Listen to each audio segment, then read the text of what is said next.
সাংসদ বিপ্লব কুমার দেব পার্লামেন্টের উচ্চকক্ষ রাজ্যসভায় শীতকালীন অধিবেশনে যে সকল বিষয় নিয়ে আলোচনা করেছেন তা সাংবাদিকদের কাছে তুলে ধরলেন। রাজ্য অতিথিশালায় এক সাংবাদিক সম্মেলন করে তিনি তার আলোচনার বিষয়গুলো জানান। তিনি বলেন, রাজ্যের বিভিন্ন জায়গায় বিশেষ করে উত্তর জেলায় রেলওয়ে ওভারব্রিজ নির্মাণের কাজ বাকি রয়েছে। ওভারব্রিজ না থাকার জন্য নানা সময় দুর্ঘটনা ঘটছে। এখনো কতগুলি ওভারব্রিজ নির্মাণের কাজ বাকি রয়েছে, তার সার্ভে করে দ্রুত ওভারব্রিজ নির্মাণ কাজ শুরু করা। আগরতলার এমবিবি বিমানবন্দরকে আন্তর্জাতিক বিমানবন্দর হিসেবে করার জন্য কেন্দ্রীয় সরকারের কাছে আবেদন জানিয়েছেন। কেন্দ্রীয় সরকারের তরফে জানানো হয়েছে এটি প্রক্রিয়াধীন রয়েছে। এক্ষেত্রে রাজ্য সরকারের সহযোগিতা চাওয়া হয়েছে কেন্দ্র সরকারের তরফে বলেও জানান। পাশাপাশি দেশে ব্রিটিশ শাসনাধীন আইন পরিবর্তন করে নতুন আইন প্রণয়নের বিষয়টি নিয়ে পার্লামেন্টে যে আলোচনা হয়েছে তাতে অংশ নিয়েছিলেন বলে জানান তিনি। আমাদের স্পেশাল মেনশন রাজ্যসভাতে আসে, তার মধ্যে আমি কতগুলো ইস্যু তুলেছি, যেমন মাতাবাড়ি মন্দিরের প্রসাদ প্রকল্পে যে আমরা যে টাকাটা পেয়েছি তার চাইতে বেশি 17.8 মানে লাগবে 18 কোটি টাকা এক্সট্রা ত্রিপুরা সরকারের লাগছে তার মধ্যে মাতাবাড়ি নির্মাণের ক্ষেত্রে। তো আমি মাননীয় মন্ত্রীকে অনুরোধ করেছি যে এই 18 কোটি টাকা যেন সেন্ট্রাল গভর্নমেন্ট বেয়ার করে সেন্ট্রাল মিনিস্ট্রির মাধ্যমে। দ্বিতীয়ত ত্রিপুরা আমাদের এমবিবি এয়ারপোর্ট ইন্টারন্যাশনাল এয়ারপোর্ট করার জন্য তাড়াতাড়ি করার জন্য আমি আপিল করেছি। তার মধ্যে এই পর্যন্ত যেটা আমার কাছে স্টেটাস আছে যে হোম ডিপার্টমেন্ট এখানে 30 জনের মতো আলাদা স্টাফ লাগে ইমিগ্রেশনের মধ্যে। ত্রিপুরা পুলিশ থেকে 10 জনের মতো দেওয়া হয়েছে, কিন্তু আরও 20 জন দরকার আছে এসআই সাব ইন্সপেক্টর পদে। কিন্তু হোম মিনিস্ট্রি যদি এদেরকে রিক্রুটমেন্ট করে তাহলে হোম মিনিস্ট্রিকে অ্যাডভার্টাইজমেন্ট করতে হয়, তারপর করলে প্রসেসিং 6 মাস 7 মাস 1 বছর বেড়াতে পারে। তো হোম মিনিস্ট্রি থেকে একটা প্রস্তাব এসছে যে ত্রিপুরা সরকার ত্রিপুরা পুলিশ থেকে কোনো রিটায়ার্ড অফিসার বা এই ধরনের কাউকে যদি ডেপুটেশনে নিয়ে নেয় তাহলে তাদের ডেপুটেশনের স্যালারি সেন্ট্রাল হোম মিনিস্ট্রি দিয়ে দেবে। তো তার মধ্যে ত্রিপুরা গভর্নমেন্ট এবং সেন্ট্রাল গভর্নমেন্ট বার্তালাপ করছে, আমিও মাঝখানে আছি।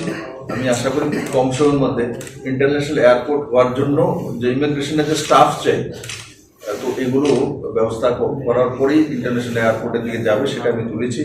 দ্বিতীয় যে আইএলএস সিস্টেম, যার কারণে বারবার আমাদের ফ্লাইট এসে এখান থেকে ফেরত যেতে হয় শীতের সময় ফগ প্রচণ্ড হয়।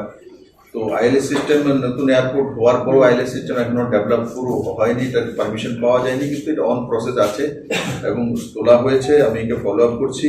আমি আশা করি খুব কম সময়ের মধ্যে আইএলএস সিস্টেম হয়ে গেলে যে ফ্লাইটগুলো এখানে আসতে পারে না, যে প্যাসেঞ্জাররা ঘুরে আবার চলে যেতে হয়, প্রচুর টাকা পয়সার লোকসান হয়, সময়ের লোকসান হয়, মানুষের কাজকর্মের ক্ষতি হয়।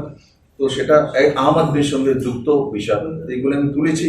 আমি আশা করি খুব কম সময়ের মধ্যে এই দুটোটারই সমাধান হবে। আর এমনিতে বিল ছিল, বিল বিশেষ করে 2টা বড় বিল যেটা ভারতবর্ষের প্রত্যেকটা কোনায় কোনায় মানুষ জানে।